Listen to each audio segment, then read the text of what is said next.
In this lesson, I'll be discussing banking with my middle school students. At the end, I will talk about how to adapt this exercise for elementary and high school students. Let's look at a few topics that this lesson covers. We've already started discussing what financial institutions are and the role they play in the community. For example, they're a safe place to keep your money. The students learned that banks will use money deposited with them to make loans to people and businesses.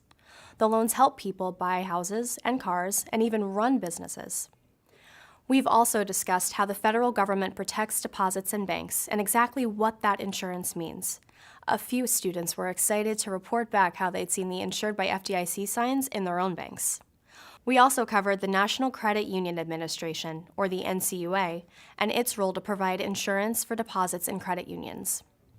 Once we'd covered the basics, I arranged for a field trip to a local bank.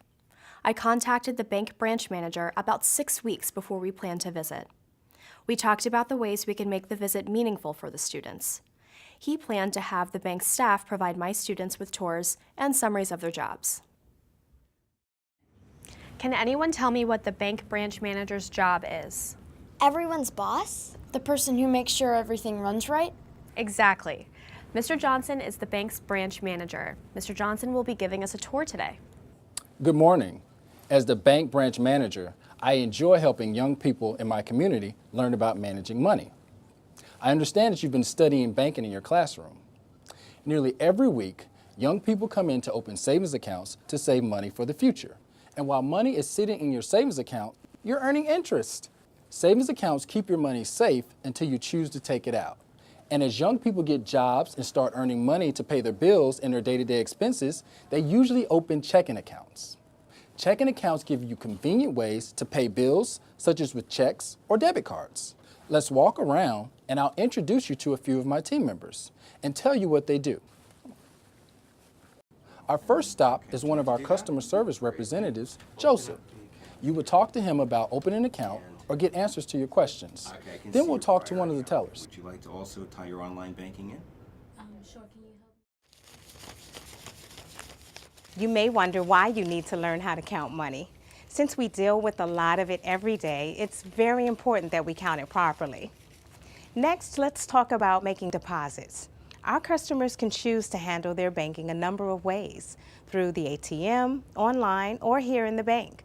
Sometimes I help people do their banking through the drive-through window, and other people do most of their banking on their smartphones. Our bank even allows you to use the smartphone to deposit a check into your account.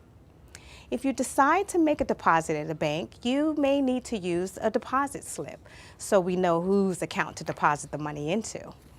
Let's practice filling out a deposit slip. Go ahead and you can move right up to the counter. My students really enjoyed their trip to the bank, and they seemed to get a lot out of it. When we returned to the classroom, the students wrote thank you notes to the bank manager and mentioned something new they learned. This lesson and field trip can easily be modified for both elementary and high school students. For an elementary group, you could spend more time talking about the reasons for saving money in a bank. At this age, you may want to go over vocabulary terms such as vault, ATM, insurance, savings account, and other terms that come up. For high school students, consider spending more time talking about loans and interest rates. Discuss why loans are typically approved or denied, and consider how credit scores affect the interest rates borrowers pay. That discussion could lead into different loan types, like those for college, homes, cars, and businesses, as well as credit cards. Ask your high school students to look up the requirements for applying for a loan or opening a bank account. Your class might come up with a list of documents needed. Thank you for viewing the presentation today. For more information on teaching banking and other financial topics, please go to www.fdic.gov/teachers.